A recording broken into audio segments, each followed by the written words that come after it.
So FC Goa are officially out of the Indian Super League. Okay, they failed to win against a much important game, a do or die game against Bengaluru. They lost 3-1 and they are out. Okay, I don't think I need to explain anything more.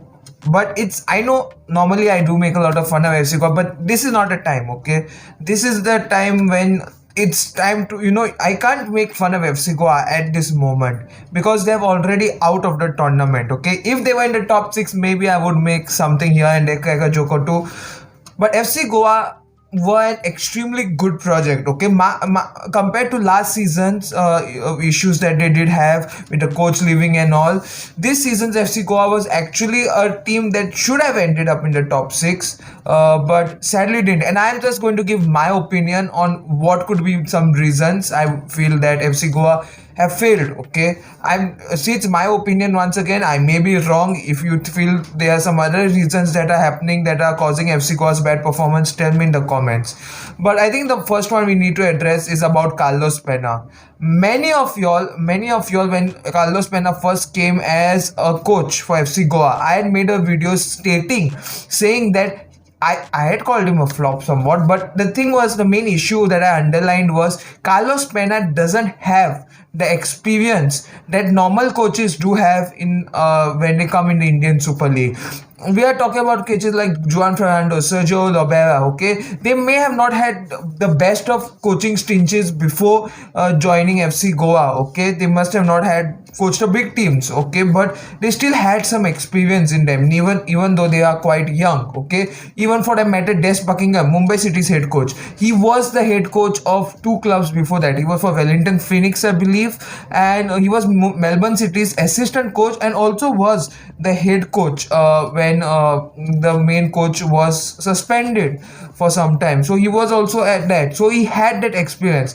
Carlos Pena sadly didn't have that, and it showed into it. Okay, this season just showed that the lack of experience does impact. Okay, ISL is not a league in which you can do your experiments and all. Yes, you can go in a different league, because in ISL, okay, I think in out of all the Asian countries, I think ISL has quite a huge viewership if we compare one of those. So if Carlos Pena maybe in the Spanish fourth tier, Spanish fifth tier, Spanish third tier also, he had done something, or in some other Asian club, okay, he had done something, you could have gained that experience and then come and decided. He first of all had a lot of connections with Goa, and sadly it's like the Frank Lampard situation. After Derby, he joined Chelsea and he failed. Okay, he sadly failed and he had to be sacked. Okay, same thing for Carlos Pena. He could be probably sacked or maybe given an allowed to continue. That is up to the management, not me.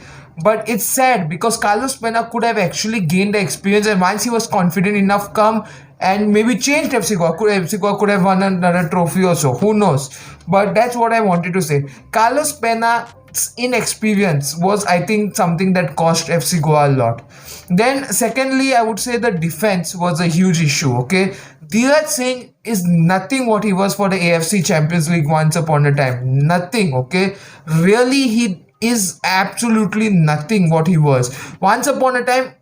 Might be the best Indian goalkeeper prospect. Okay, the person who's going to replace Gurpreet Singh Sandhu for the rest of his career, probably. But the season after that, and that, I think his confidence has had a huge issue. And when you have another option like Ashdeep Singh, who's also not the best goalkeeper, but proven goalkeeper who has the potential to do so, why are you not playing him? That's another question that I have for FC Goa. You could have rotated between Dheeraj and Ashdeep, made that friendly competition, so that both try to outperform the other, so that they get a chance in the starting 11. That could have been done. Then I think Valiente's injury was a reason that made him also sidelined from being a star. But I think Faves did an exceptional job in covering the foreign centre back role for FC Goa. But I think we need to talk about the other parts. Anwar Ali played exceptionally well in the first half of the season for FC Goa until the deal was done, the pre-contract was signed between him and ATK Mohun Bagan. After that, really, for him, it didn't matter if FC Goa ended up in the playoffs, if they won a trophy or not, because he is going to go to ATK Mohun Bagan next season. He's going to be paid there. He doesn't really care about what happens to FC Goa. That's another issue that I would like to address. Anwar Ali, you could have given, I know it's very difficult to replace a player like Anwar Ali, but the January transfer window is a time when you should do some signings if you need players, okay? Then we talk about the fullbacks. I think fullbacks are another position that many FC Goa fans have told me that they were, like, it's a disaster, okay? I won't say anything. The fullbacks position has to be improved.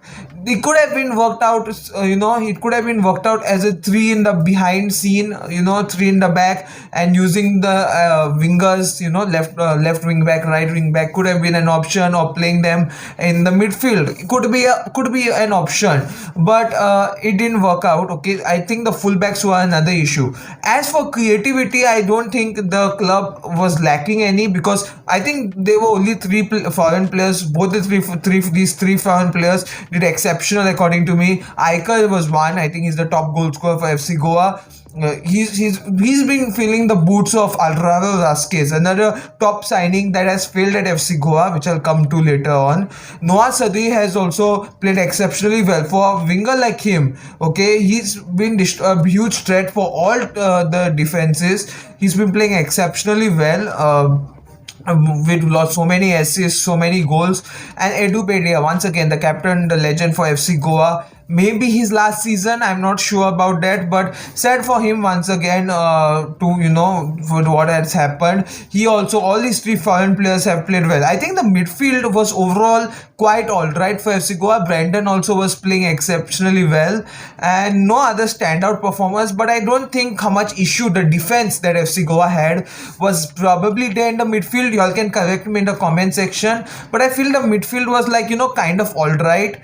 It was not that bad. Hernan Santana was again another good addition to FC Goa in the January transfer window. A good deal according to me, because he actually improved FC Goa comparatively. Okay, but then comes the strike, and here's where the issue happens. See, when you have a signing like Alvaro Vasquez, who's somewhat your highest earning player, not the highest earning player, but somewhat, okay, the highest earning player of your squad, you expect goals from him considering his last season. But I had said he doesn't work in FC Goa system. He's a good player, mind you, he's a very good player, but he doesn't work in FC Goa system. That's the only problem, and that's what happened. The goals dried up for him. Luckily, FC Goa had Noah Sadai and Iker stood up for the goals. Otherwise, there would be another issue for who the hell is going to score goals for FC Goa.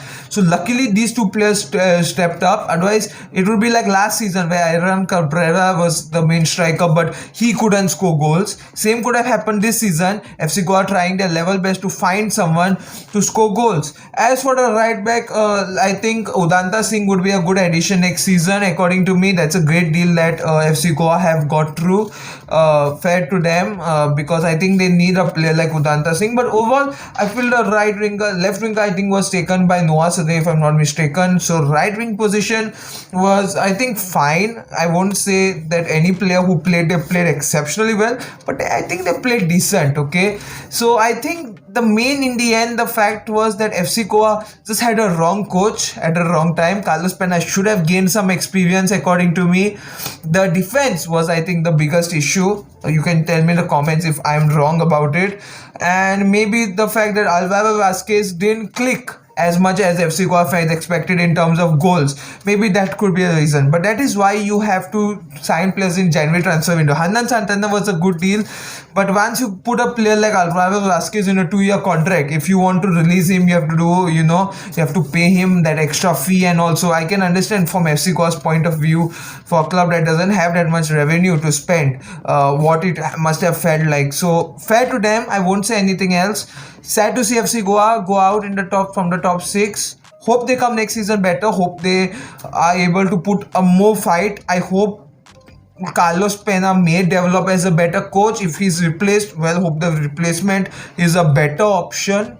and I think something has to be done with the defense for FC Goa. That's my major concern. You can tell me guys in the comments down below. Thank you so much for watching this video. To like, share, subscribe. See you all in more videos coming soon in the near future. Goodbye. Take care. Stay safe.